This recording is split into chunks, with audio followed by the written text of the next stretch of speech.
குழந்தைங்க கிட்ட ஓட்டு கேட்க சொன்ன விஜய் அவர்னால பிரச்சனையாகி இப்ப அவர் மேல புகார் கொடுத்திருக்காங்களா? விஜய் அவருடைய தமிழக வெற்றி கழகம் முதல் முறையா தேர்தலை சந்திச்சிருக்கு. 234 தொகுதியிலும் தமிழக வெற்றி கழகம் தான் தனித்து நிக்க போறதா சொல்லி தனித்து களம் கண்டது. அனைத்து மாவட்டத்தையும் கவர் செய்ய முடியலனாலும் சென்னை, கோவை, திருச்சி, நெல்லை இந்த நகர்கள்ல தமிழக வெற்றி கழக தலைவர் விஜய் பரப்புரை மேற்கொண்டாரு. பரப்புரை மட்டும் இல்ல, ரோடு ஷோவும் நடத்தினாரு. பரப்புரை கூட்டத்துல உரையாற்றவும் செஞ்சாரு. இதற்கிடையில சென்னையில கடைசியில அவர் பேசும்போது ஒரு சலசலப்பை ஏற்படுத்தினாரு. குழந்தைங்க கிட்ட வாக்கு கேட்டாரு. என்னோட விசில் சின்னத்துக்கு விஜய் மாமாக்கு ஒரு வாய்ப்பு கொடுங்க. உங்க வீட்டுல அடம் பிடிச்சு உங்க பெற்றோர்களை ஓட்டு போட சொல்லுங்க.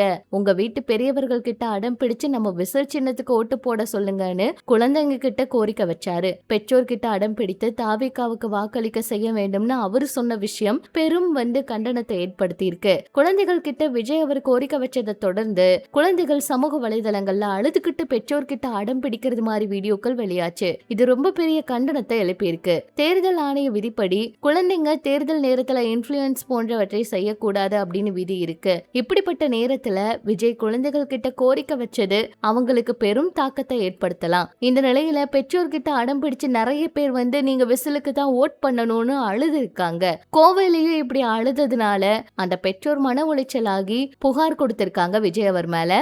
சட்டப்படி நடவடிக்கை எடுக்கணும்னு சொல்லியிருக்காங்க. தாவேகா தலைவர் விஜய் அவர் விசில் சின்னத்துக்கு வாக்களிச்ச வாக்காளர்களுக்கு நன்றி தெரிவிச்சு அறிக்கை வெளியிட்டாரு. அதுல அவரு அரசியல ஒரு குறிப்பிட்ட எல்லைக்குள்ள மட்டுப்படுத்தியோ கட்டுப்படுத்தியோ வச்சவங்களுக்கு மாயாஜால கணக்குகள் சாதாரண வெகுஜன மக்களால உடைச்சு நொறுக்கப்பட்டிருக்கு. அரசியலை கண்டுகொள்ளவே மாட்டாங்க என்று இதுவரை அனுமானிக்கப்பட்ட இளைஞர்களும் பெண்களும் அரசியல் பேச தொடங்கியிருக்காங்க.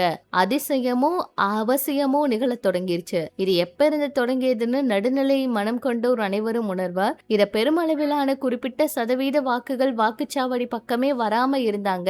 ஆனா 2026 எல்லாத்தையுமே மாத்தி இருக்கு. தேர்தல் திருவிழா அப்படின்னும் ஜனநாயக திருவிழா அப்படின்னும் சொல்லப்படுறது அர்த்தம் இப்ப உறுதியாயிருக்கு அப்படிங்கிற மாதிரி எல்லாம் சொல்லியிருந்தாரு. திமுகவில இருந்து பெரிய அளவிலான இளைஞர்கள் பெண்கள் வாக்கு விஜய் அவருக்கு சிதறலாம், அதாவது அவங்களுக்கு சிதறலாம் அப்படின்னும் விஜய் அவருக்கு அந்த வாக்குகள் கிடைக்க வாய்ப்பு இருக்குன்னு சொல்றாங்க. இந்த தேர்தலில் இளைஞர்கள் பெண்களோட வாக்குகள் பெரிய அளவுல தாவேகாவுக்கு செஞ்சிருக்கலாம் அப்படின்னு சொல்றாங்க.